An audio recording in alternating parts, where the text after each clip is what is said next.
Doctor Neha ji. हाँ। राधे राधे महाराज जी। महाराज जी, मैं एक आयुर्वेद चिकित्सक हूँ।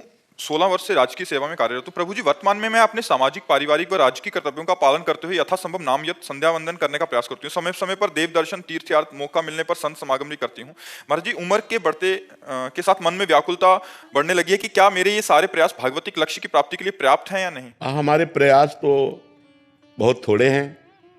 वो अनंत महिमाशाली परमात्मा को प्राप्त करने में समर्थ नहीं है, लेकिन हम उनके शरण में हैं, ये बात समर्थ है।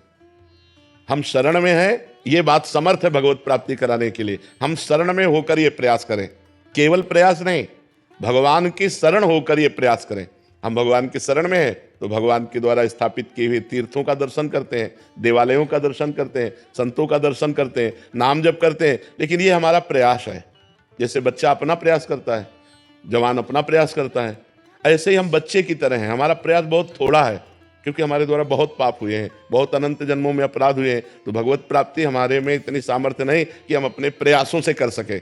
इसमें कृपा भगवान की, शरणागति भगवान की, और प्रयास हमारा जितना थोड़ा बड़ा हमारा प्रयास बनता है, वो प्रयास बकाया भगवान की कृपा से हमें भगवत प्राप्ति निश्चित हो जाएगी। ये दृढ़ विश्वास रखना चाहिए।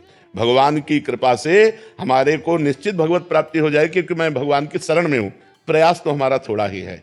भगवान को प्राप्त करने के लिए, उस अनंत महिमाशाली भगवान को प्राप्त करने के लिए हम जितना भी प्रयास करें वो थोड़ा ही है। गोस्वामी तुलसीदास जी ने लिखा है, मेरे बनाए ना बनेगी कोटि कल्प लो, मेरे बनाए ना बनेगी कोटि कल्प लो, आपके बनाए बनेगी पल पाव में।